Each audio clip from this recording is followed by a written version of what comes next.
하나님께서 인간을 창조하시고 제일 먼저 복을 주셨습니다. 따라서 인간에게 복이란 무엇인가? 하나님의 창조에 부합되게 살아가도록 하기 위해서 하나님께서 인간에게 주신 것이 복입니다. 이 복을 성경은 여러 단어로 달리 표현하였습니다. 우리가 살펴본 것 중에 성경이 말하는 복이 무엇인가? 첫 번째로 번영이다, 창대함이다. 하나님께서 주시는 복이라고 해서 영적으로 잘 되는 복만 해당하는 것이 아니라고 제가 말씀드렸죠. 하나님께서 주시는 복은 물리적인 복, 그리고 현세적으로 이 땅에서도 잘 되는 것이 다 복에 포함되어 있다. 그리 말씀드렸습니다. 두 번째로 성경이 말하는 복이 무엇이었습니까? 행복이었습니다. 행복. 그래서 하나님께서 주시는 복은 우리를 행복하게 만듭니다. 하나님께서는 우리가 행복하기를 원하십니다. 그래서 그 행복하게 살 수 있는 비결로 어떤 것을 알려주셨느냐 하면 바로 하나님의 말씀대로 사는 비결을 우리에게 알려주셨죠. 하나님의 말씀대로 살아갈 때에 인간은 행복해질 수 있습니다. 하나님의 말씀대로 살아갈 때에 하나님과의 관계가 화목해지고, 또 하나님의 말씀대로 살아갈 때에 주변 사람들과의 관계가 화목해지니 그것이 바로 하나님께서 주시는 복, 행복입니다. 세 번째로 성경이 말하는 복이 무엇이었습니까? 바른 길을 걷는 것이 성경이 말하는 복이다. 그리 말씀드렸습니다. 솔로몬은 정도를 벗어나서 거짓된 방법을 동원해서 그렇게 불의한 방법으로 이득을 얻게 된다면 그것은 복의 대상이 아니라 오히려 심판의 대상이다. 이 사실을 우리에게 알려주었죠.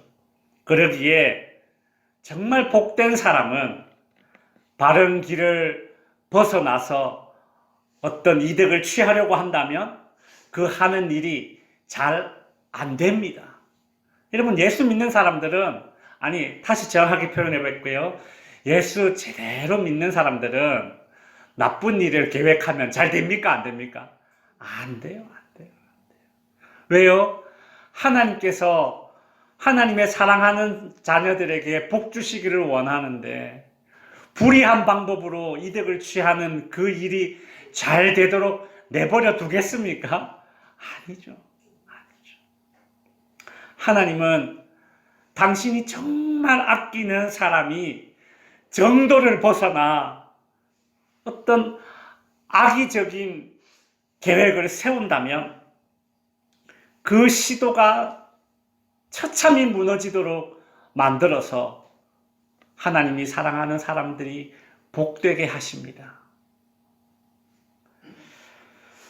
그 대신에 우리는 바른 길만 걷고도 충분히 열매를 맺을 수 있다라는 그런 하나님에 대한 신뢰를 지니고 살아야 합니다.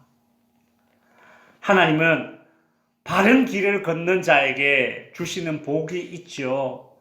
그 복이 오병이어의 복과 같다고 말씀드렸습니다. 바른 길을 걷는 자가 얻게 되는 소득의 특징이 두 가지가 있었습니다. 무엇이었습니까? 적은 듯 하나 결코 모자람이 없다. 그래요. 정도를 걷는 자에게 하나님께서 주시는 복은 오병이어의 복입니다. 적은 듯 하나 결코 모자람이 없습니다. 정말 하나님이 우리가 살아가는 이 모든 이 경제 행위에 뒷문을 딱 잠가 주셔야지만 됩니다. 아무리 많이 벌어도 몸 하나 삐끗해가지고 쓰러지면 한 방에 딱 날아가지 않습니까? 아무리 많이 벌어도, 아무리 똑똑해도 순간 판단 하나 잘못해서 사기를 당하거나 어떤 잘못된 선택을 하게 되면 경제적으로 막대한 손실을 봅니다. 아무것도 아닙니다. 그러니 정도를 걸으면서 나는 바른 길만 걷고도 하나님께서 주시는 열매로 충분히 행복할 수 있다. 그렇게 하나님을 신뢰하며 정도를 걷는 자에게 하나님께서는 적은 듯 하나 모자람이 없는 복으로 인도해 주시는 것이죠. 두 번째는 무엇이었습니까? 바른 길을 걷는 자가 얻게 되는 소득의 두 번째 특징은 후유증이 없이 내 것이 된다는 것입니다. 잘못된 방법으로 어떤 사람에게 손해를 입히면서 그렇게 얻게 되는 재물은 나에게 복이 아니라 독이 됩니다. 그죠? 그러나 정도를 걸으면서 바른 길을 걸으면서 얻게 되는 소득은 훗날 나에게 부끄러움을 가져다 주지 않습니다. 불의한 방법으로 얻게 되는 소득은 마치 소금물과 같다고 제가 말씀드렸죠. 아무리 마셔도 갈증이 날 것입니다. 결코 만족이 없고 행복이 없을 것입니다. 그러나 바른 길을 걷는 자가 얻게 되는 소득은 시원한 생수와도 같을 것입니다. 한 모금만 마셔도 나의 모든 갈증과 욕망들이 다 해결되는 그런 은혜를 누리게 되는 것이죠. 오늘은 성경이 말하는 복이 무엇인가 마지막 시간입니다. 네 번째로 성경이 말하는 복이 무엇인가를 살펴보겠습니다. 오늘 읽은 본문의 배경은 솔로몬이 성전을 건축하고 나서 온 이스라엘 회중이 모인 상태에서 하나님께 기도를 하고 있는 장면입니다. 오늘 본문 13절 후반부에 보시면 솔로몬이 이스라엘 모든 회중 앞에서 무릎을 꿇고 하늘을 향하여 손을 펴고 기도를 하고 있습니다. 여기 보시면 솔로몬이 기도할 때에 무릎을 꿇었다라는 말이 나오죠. 무릎을 꿇었다는 것은 자신보다 더 높은 존재에게 나아갈 때에 무릎을 꿇습니다. 고대 사회에서뿐만 아니라 우리나라 조선시대에도 그랬었는데, 여러분 TV에 사극 같은 것을 보시면 이런 장면이 나옵니다. 어떤 사람이 왕을 만날 때에 어떻게 만납니까? 무릎을 꿇고 이렇게 바짝 엎드려서 왕을 만나게 되죠. 그때 이제 그렇게 무릎 꿇고 있는 상태에서 왕이 그 사람에게 이리 가까이 오라 이리 말합니다. 그러면 그 무릎 꿇고 있던 사람이 버떡 일어나가지고 막 걸어갑니까? 아니에요. 왕이 이리 가까이 오라 이리 말하면 무릎 꿇고 있던 상태에서 기어서 왕에게 탁 갑니다. 제가 왜 이런 이야기를 하느냐 하면, 우리가 구약 성경에서 기도할 때 혹은 제사 드릴 때에 여기 보시면 무릎을 꿇고라는 이 말이 나오는데, 이 무릎 꿇었다라는 이 말은 다른 또 말로 번역할 수 있는데, 그것은 무엇인가 하면 가까이 나아간다라는 의미를 함께 가지고 있습니다. 그러니까 하나님께 기도하거나 하나님께 무릎을 꿇었다라는 이 말은 하나님께 가까이 나아갔다, 이제 그리 번역할 수도 있습니다. 그래서 여러분 보십시오. 솔로몬이 이스라엘의 모든 회중 앞에서 무릎을 꿇고 대신에 하나님께 가까이 나아가 하늘을 향하여 손을 펴고 이래 말해도 말이 자연스럽게 연결이 되는 것이죠.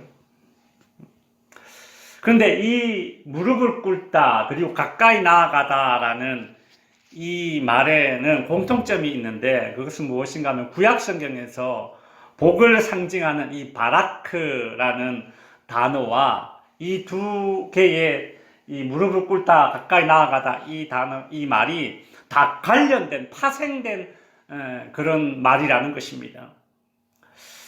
그래서 실제로 이 아삽이라는 사람은 시편 73편에서 이렇게 말했습니다. 같이 한번 읽어볼까요? 시작.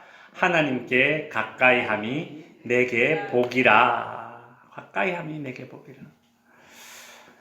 성경이 말하는 복은 여러 가지 의미가 있었죠. 우리가 지금까지 살펴보았지만은 그 중에서 우리가 마지막으로 살펴볼 것은 무엇인가 하면 성경이 말하는 복 가운데 하나님을 가까이 하는 것이 복이다. 무릎 꿇는 것이, 하나님께 무릎 꿇는 것이 복이다. 하나님께 가까이 하는 것이 복이다. 라는 것입니다. 어떤 집사님이 이제 카페를 개업을 하였습니다. 처음 개업을 하고 나서 장사가 그닥 잘 되어 보이지는 않았습니다. 간혹 방문해 보면 손님이 그리 많지는 않았습니다. 근데 어렵게 남편에게 허락을 받아서 대출도 얻어서 그렇게 카페를 시작했는데 장사가 잘 되어야 하는데 걱정이었습니다. 요즘은 이제 카페에서 커피만 마시지 않잖아요. 커피랑 같이 먹을 수 있는 디저트나 간식 같은 것들이 맛있어야 됩니다. 이 집사님이 카페를 운영하다가 커피랑 같이 먹을 수 있는 몇 가지를 이제 만들었는데 이게 젊은이들에게 의외로 히트를 치게 되었습니다. 그리고 요즘은 집에서 강아지나 고양이 같은 이런 반려동물들을 많이 키우지 않습니까? 그래서 카페에서는 이제 이 카페를 운영하면서 이제 이런 동물들이 같이 올 수 있는 그런 카페가 이제 생겨나기도 했죠. 이 집사님이 카페가 공간이 넓었는데 한쪽 이렇게 공간을 따로 마련해서 반려동물들과 함께 와서 이렇게 차를 마시고 갈 수 있는 그런 장소를 따로 이렇게 만들어 놨더니 낮에 젊은 새댁들이 강아지나 고양이 데리고 삼삼오오 생각보다 많이 모였습니다. 그래서 그렇게 입소문이 나기 시작했습니다. 그리고 동시에 그 집사님은 바빠지기 시작했습니다.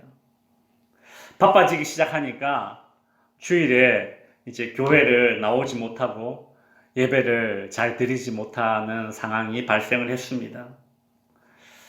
여러분, 그분이 처음 장사가 안 될 때에 예배 시간에 드리는 기도는 얼마나 간절했겠습니까?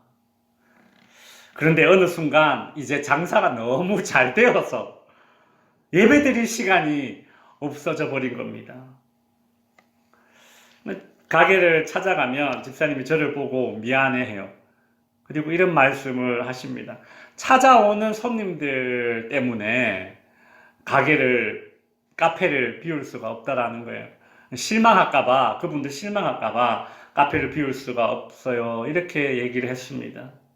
제가 그 말을 듣고 또 한편으로 이런 생각이 들었습니다.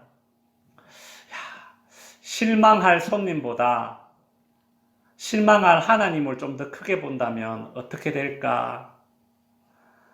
주일에 그 반나절만이라도 좀 알바생 쓰고 예배 자리에 나온다면 지금 누리고 있는 이 번성함을 자신이 이룬 번성함이 아니라 하나님이 주시는 복으로 온전히 누릴 수 있을 텐데. 여러분 한번 생각해 보십시오.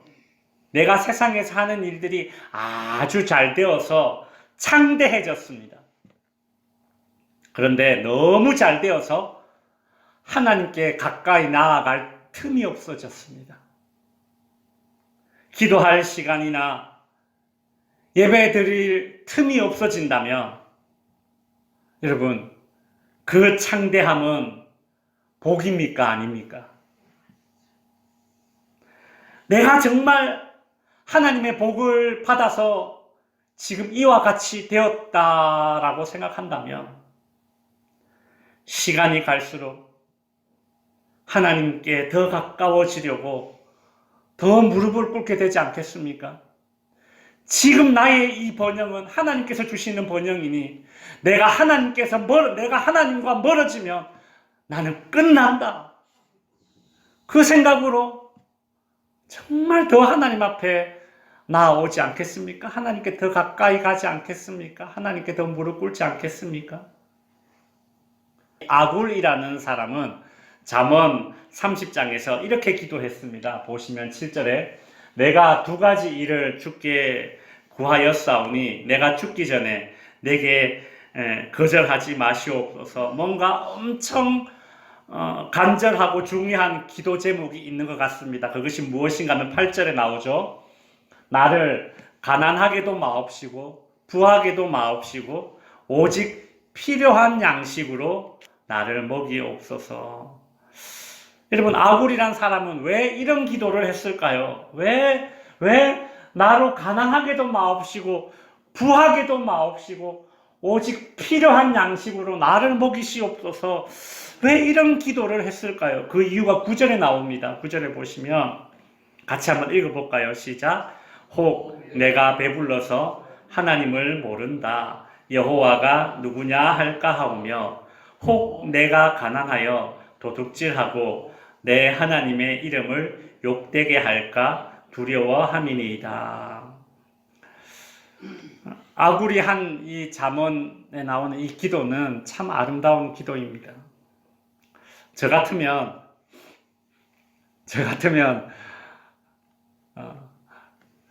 가난하지 않게 해달라고는 기도는 하겠는데 너무 부하지 않게 해달라 이런 기도는 좀 잘 안 할 것 같습니다.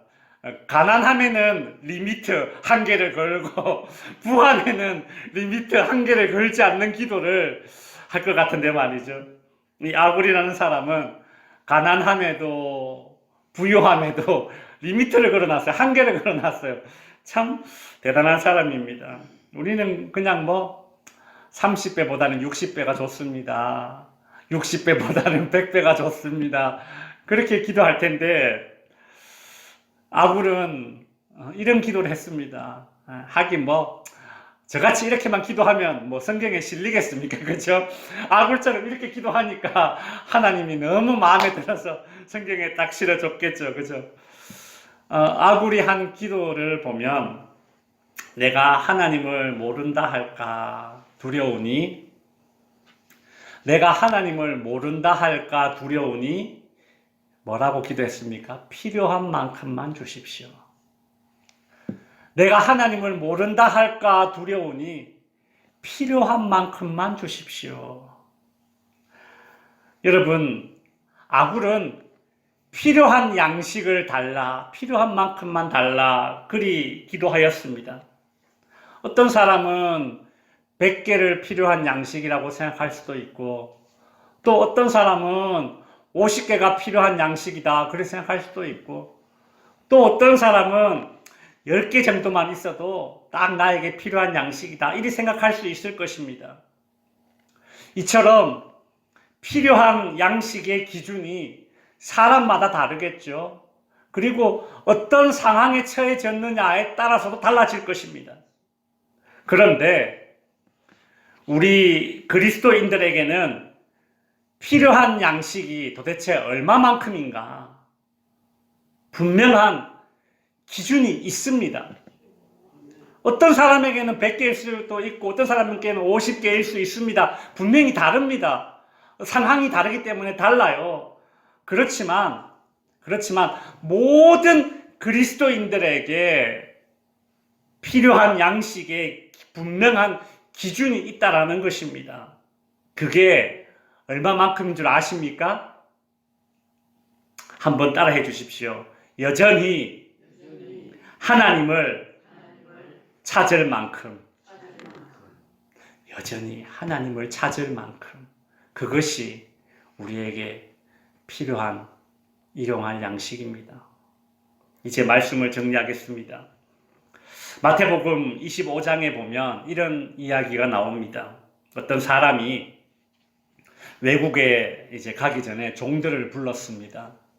한 종에게는 금 5달란트를 주고 또 한 종에게는 금 2달란트를 주고 또 한 종에게는 금 1달란트를 주었습니다.